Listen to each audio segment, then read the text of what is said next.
Wankawan TV1.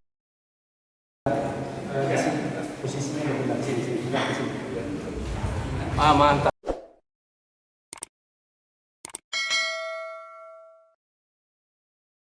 Terima kasih Bung Refli, Bapak penyelamat bangsa, karena beliau konsisten untuk mengumpulkan kita semua. Amin ya Allah, betul.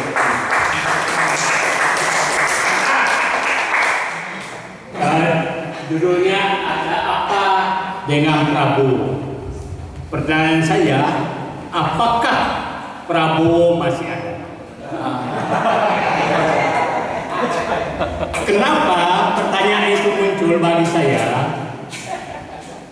Saya membaca dan menghayati Pak Prabowo dari 34 buku yang saya baca mulai 2012. Ada 4 yang saya tangkap dari beliau. Satu, bahwa dia risau sekali terhadap bangsanya setelah terjadi 98 tadi, bahwa terjadi paradoks bangsanya kaya tapi rakyatnya miskin. Terus yang kedua, pulang dari Yordania menyatakan tekad bahwa untuk merubah bangsanya tidak ada jalan lain kecuali masuk ke politik agar bisa membuat kebijakan. Dan dia berjuang secara konsisten lebih 20 tahun, mulai dari Wapres, 2 kali calon presiden, baru menang menjadi presiden 2024. Apa yang mau dia perjuangkan? Saya lihat hanya 2 sebenarnya. Satu, bahwa ekonomi harus dinikmati oleh rakyat. Yang kedua, bahwa kedaulatan ada di tangan rakyat. Itu yang dia memperjuangkan. Dia sederhana sekali yang dia memperjuangkan. Pertanyaannya, apakah saat ini Prabowo masih di garis perjuangan tersebut? Itulah kenapa saya tadi bertanya, apakah Prabowo masih ada? Itu pertanyaan saya. Kan tadi konfigurasi kabinet kayaknya agak jauh dari yang kita bayangkan. Nah, yang saya bayangkan sekarang adalah siapa tahu sebenarnya saat ini baru terjadi perebutan kekuasaan, bukan kemarin. Nah, karena begini, kabinet yang disusun Prabowo saya katakan kan 5 jalur. Jalur pertama politisi, jalur kedua profesional, jalur ketiga adalah oligarki, jalur keempat adalah dinasti, jalur kelima adalah juru maki. Ini 5 jalur yang masuk ke kabinetnya Prabowo yang sekarang. Nah, jadi saya membayangkan sekarang yang terjadi, sedang terjadi perebutan kekuasaan di dalam pemerintahan, yaitu Merdeka Utara dengan Merdeka Selatan. Sekarang udah Merdeka Utara semua, simbol Merdeka Selatan itu Wapres. Apa yang terjadi? Saya membaca bahwa komando 3 jalur itu adalah jalur oligarki, jalur dinasti, dan jalur juru maki. Itu komandonya ada di Merdeka Selatan. Profesional politik komandonya ada di Merdeka Utara, di tangan Prabowo. Nah, pertanyaan kita, kenapa Pak Prabowo kalah dari 3 jalur ini? Kalau Pak Prabowo tetap konsisten dengan dirinya, maka 3 jalur ini tidak ada. Nah, jadi saya menyatakan kita membantu Prabowo untuk menghadapi perebutan kekuasaan. Perebutan kekuasaan yang dikomandoi oleh oligarki dengan dinasti dan juru maki. Itulah yang dihadapi Prabowo sekarang. Pertanyaan kita, kenapa Pak Prabowo tidak berani melawan 3 ini? Oke? Saya katakan tidak berani, tapi kita nggak tahu.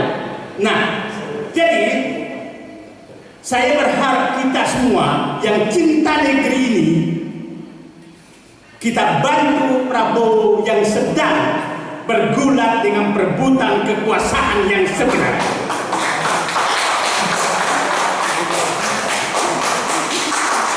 Jadi pemilu kemarin, Pilpres kemarin, baru saya sadari ini sebenarnya adalah perebutan formalitas kekuasaan.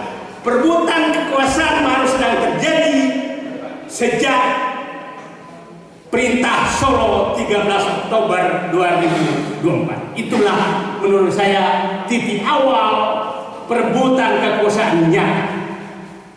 Karena saya yakin di Solo itulah terjadi 3 jalur ini menekan Prabowo yang ingin melanjutkan bangsanya.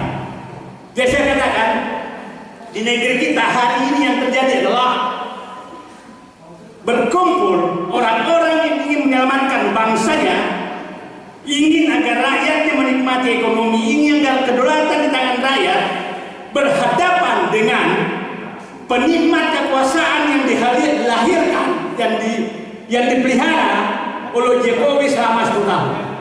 Dan mereka tidak mau kehilangan kekuasaan dan kenikmatan itu.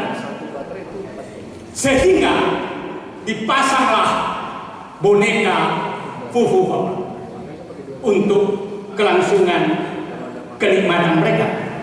Jadi mari tanamkan dalam diri kita semua bahwa sedang terjadi perebutan kekuasaan yang nyata antara para perampok-perampok negara dengan rakyat yang harus menikmati negara ini. Itu yang harus kita bayangkan.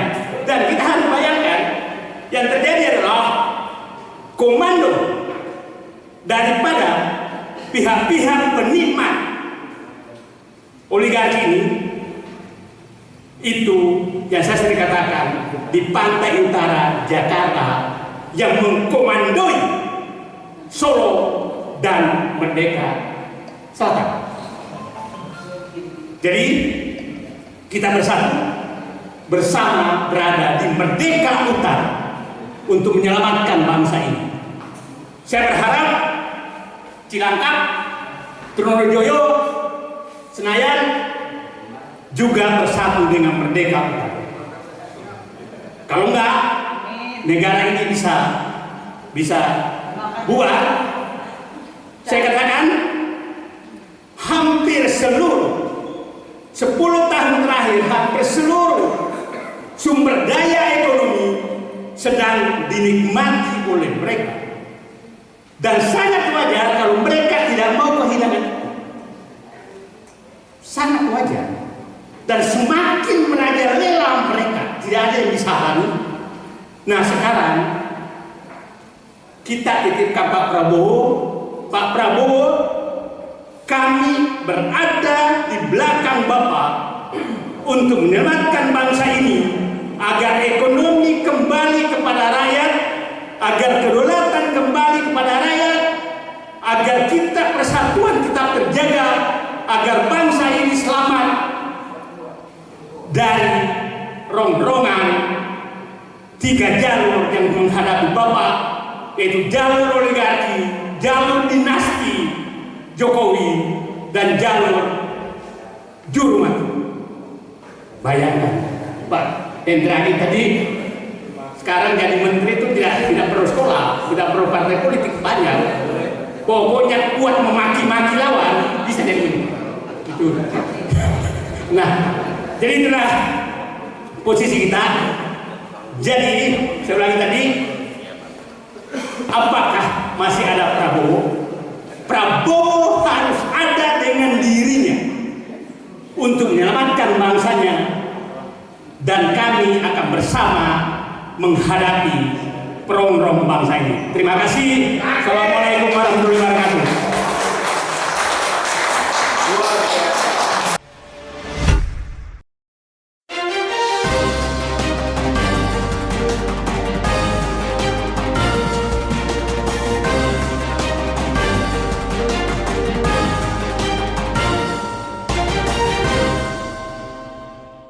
One Kawan TV 1